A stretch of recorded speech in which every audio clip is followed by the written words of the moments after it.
One of the best bits of advice I can give you for your screenwriting is to make big decisions up front. When you make big decisions up front, it makes all the following decisions easier and easier and easier. One of my favorite examples of this is the midpoint. You make a decision about the midpoint, it will tell you what the drive into Act 3 is going to look like.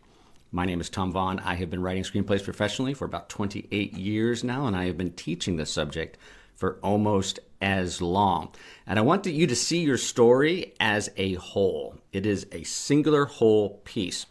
And as you start filling out these big story decisions, it's more like a crossword puzzle, where the more you fill out, the easier each decision becomes until you get to the end, and it's almost going to feel inevitable.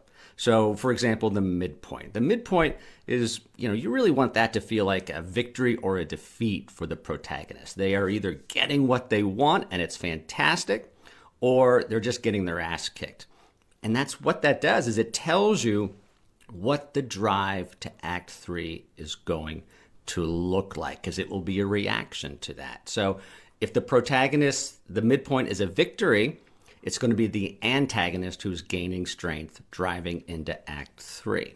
If the midpoint is a defeat for the protagonist, it's going to be the protagonist dusting themselves off, gaining momentum, going into Act 3. And one of my favorite examples of this is Skyfall and The Avengers, two films that had used the exact same device where the antagonist wants to get caught.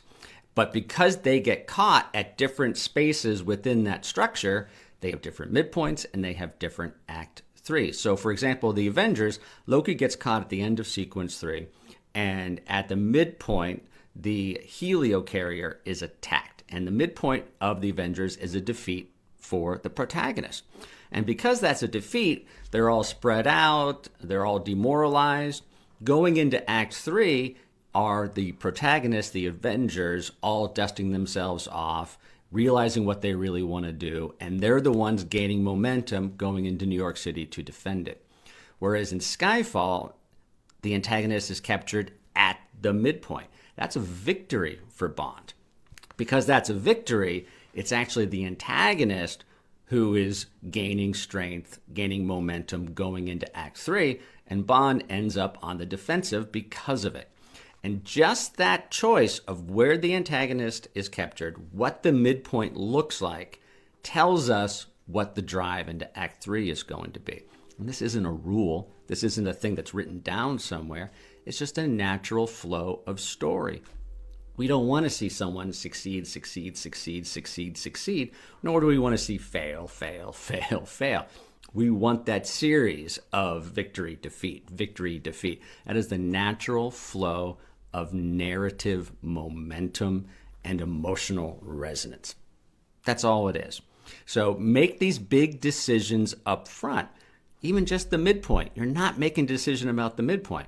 You are making a decision about the direction of the second half of the movie. If you're interested in screenwriting, you have come to the right place. Help me keep making these videos. Like, share, comment. What other midpoints are victories or defeats and dictates the Act 3? And if you're really interested in screenwriting, I have a free weekly screenwriting lesson every Tuesday morning. You can sign up here or just go to the profile. It's a free screenwriting lesson every Tuesday morning.